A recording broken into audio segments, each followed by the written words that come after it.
आउज़ुबिल्लाहिमिनश्शैतानिर्रजीम बिस्मिल्लाहिर्रहमानिर्रहीम। तो दोस्तों, आज मैं आपके साथ एक न्यू टॉपिक के साथ हाज़िर हुआ हूँ। और आज का जो हमारा टॉपिक है वो है जनाब history and theory of population growth. हाँ जी, हम उस पॉपुलेशन को डिस्कस करने लगे हैं, उस आबादी को डिस्कस करने लगे हैं जो हम सब हैं, हमारी पूरी दुनिया के लोग। अब इसकी हिस्ट्री क्या है, इसकी ग्रोथ क्या है, और इसकी थीरीज जो है वो हम डिस्कस करेंगे इंशाल्लाह आज।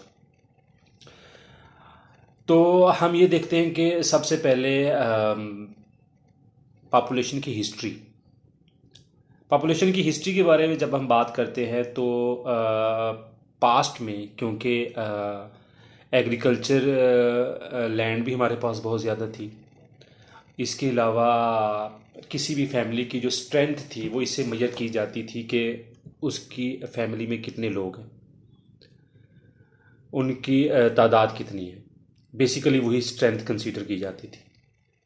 तो लोगों के पास और कोई काम नहीं था कि आपने लैंड पे जाके काम करना है, शिकार करना है और बच्चे पैदा करने हैं, शादियां करनी हैं।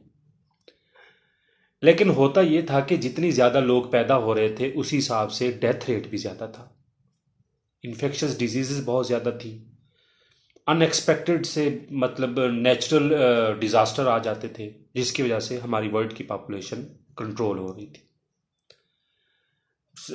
12,000 ईयर्स अगो कहते हैं कि हमारी जो टोटल पॉपुलेशन थी हमारी प्लेनेट की, वो 5 मिलियन थी। लेकिन एकदम से बूस्ट आया 1750 के बाद।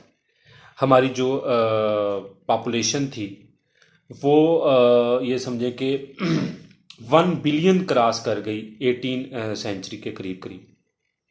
मतलब 18 सेंचुरी तक हम 1 बिलियन क्रॉस कर चुके थे। अब मैं आपको कुछ स्टैटिस्टिक्स एंड फिगर्स बताता हूँ, तो आप इसको देखेंगे और देखकर और सुनकर आप हैरान हो जाएंगे कि किस कदर तेज़ी से हमारी पॉपुलेशन बढ़ती चली गई। तो जनाबे वाला 18 सेंचुरी तक हम 1 बिलियन तक चले गए, और उसके बाद 1930 के बाद हमने 2 बिलियन क्रॉस कर लिया। हमारी प्लेनेट की पॉपुलेशन 2 बिलियन हो गई, और इस हिसाब से हम बढ़ते चले गए, और 1962 के अंदर हम 3 बिलियन को टच कर गए ऑलमोस्ट 30 ईयर्स लेटर। और 4 बिलियन हमने 1974 में चले गए, और इस तरह से 1987 के अंदर हम 5 बिलियन तक पहुंच गए, और 1999 के अंदर हम 6 बिलियन क्रॉस कर चुके थे।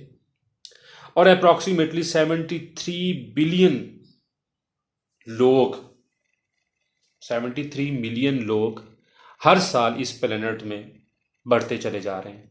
और ये कहा जाता है कि जो प्रिडिक्शन है कि 2050 तक हम ऑलमोस्ट 9 बिलियन क्रॉस कर जाएंगे।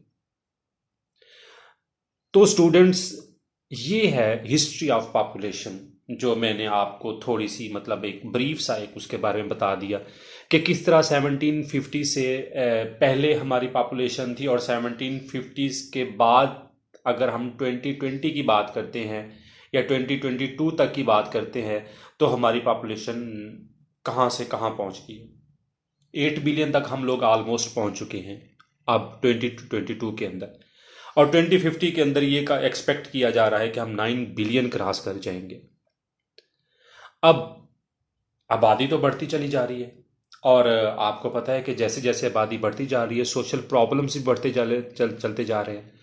तो माल्थस एक थ्योरी है, ये जो जनाब हैं थॉमस रॉबर्ट माल्थस, इन्होंने अपनी एक थ्योरी पेश की पॉपुलेशन ग्रोथ के हवाले से।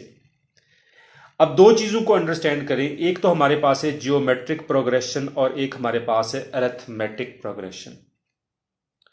अब मैंने जब आपको हिस्ट्री ऑफ पॉपुलेशन में जो उसका ग्रोथ रेट बताया है कि किस तरह से आबादी बढ़ती चली जा रही है, इसको आप जियोमेट्रिक प्रोग्रेशन में लेके आए, 2, 4, 6, 8, 10, इस तरह से चीज़ें बढ़ती चली जा रही हैं।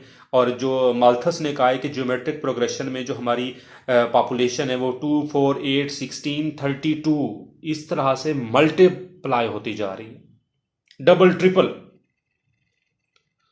तो हमारी जो पॉपुलेशन है वो तो इस हिसाब से बढ़ती चली जा रही है मेरे भाई, लेकिन जो फूड प्रोडक्शन है, जिस पे हमारा सर्वाइवल है, हमने आखिर खाना पीना भी तो है ना।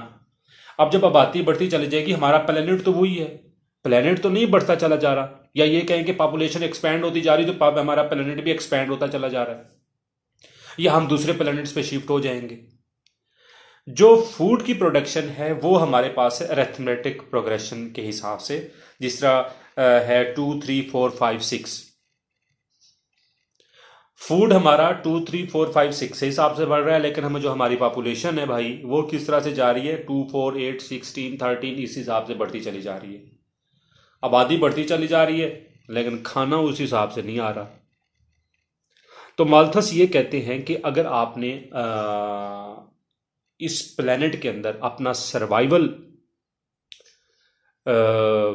रखना है, या आप अपने सर्वाइवल को ज़्यादा अरसे तक लेके चलना चाहते हैं, तो आपको कुछ चेक्स, पॉजिटिव चेक्स और कुछ प्रिवेंटिव मेजर्स को अडॉप्ट करना पड़ेगा।